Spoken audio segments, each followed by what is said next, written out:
Welcome to steno dictation. Dictation 5 second बाद शुरू होगा। स्टार्ट। पिछले कुछ दिनों में देश के विभिन्न हिस्सों से आतंकियों के कई गुटों का जो भंडाफोड़ हुआ वह चिंतित करने वाला ही है। यह गंभीर चिंता की बात है कि पढ़े लिखे और यहाँ तक कि डॉक्टर डिग्री धारक भी आतंक के रास्ते पर चल रहे हैं। इसी के साथ यह संतोष की बात भी है कि वे पुलिस और खुफिया एजेंसियों की निगाह में आ जा रहे हैं।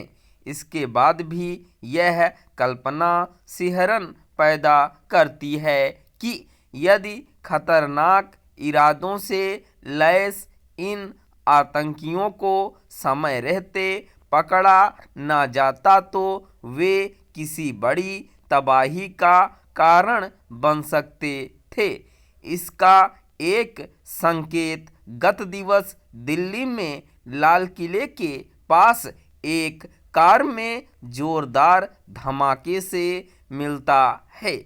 कई लोगों को हताहत करने वाले इस धमाके की प्रकृति और उसकी तीव्रता किसी आतंकी करतूत की ओर ही इशारा कर रही है। इसी कारण इस घटना की जांच में आतंक निरोधक एजेंसियां भी जुट गई हैं।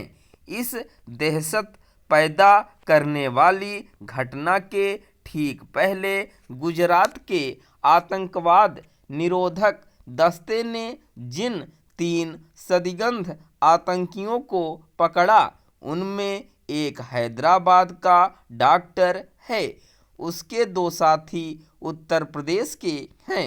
उनके पास से 3 पिस्टल और कारतूस के साथ घातक जहर राइसिन बनाने वाली सामग्री मिली है।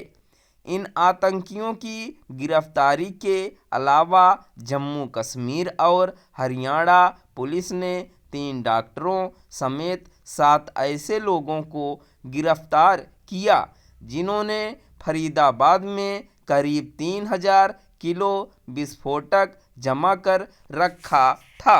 इनमें एक महिला डॉक्टर भी है।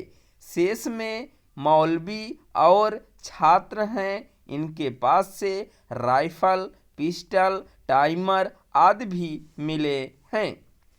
साफ है कि अब यह धारणा सही नहीं रही कि अशिक्षित और गरीब मुस्लिम युवा ही आतंक की ओर उन्मुख होते हैं। पिछले कुछ वर्षों का देश और दुनिया का अनुभव यही बताता है कि अब पढ़े लिखे मुस्लिम युवा आतंकी बनना अधिक पसंद कर रहे हैं। वे केवल आईएस, अलकायदा, जैश और लश्कर जैसे खूंखार आतंकी संगठनों से ही नहीं जुड़ रहे हैं बल्कि खुद के आतंकी गुट बनाने का भी दुस्साहस कर रहे हैं।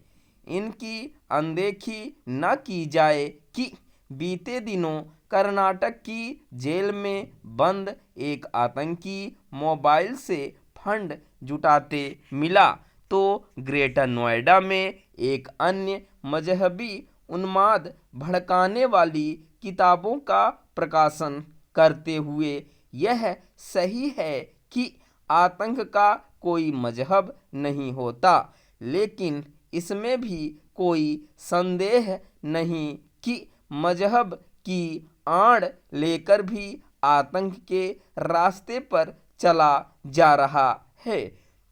एक के बाद एक कई आतंकी गुटों के भंडाफोड़ के बीच दिल्ली की घटना केवल यही नहीं बताती कि सुरक्षा एजेंसियों को और अधिक सतर्क रहना होगा, बल्कि इसकी भी मांग करती है कि मुस्लिम समाज का राजनीतिक, सामाजिक और धार्मिक स्तर पर नेतृत्व करने वाले यह देखें कि किन कारणों से उनके युवा आतंक की राह पर चल रहे हैं। स्टॉप।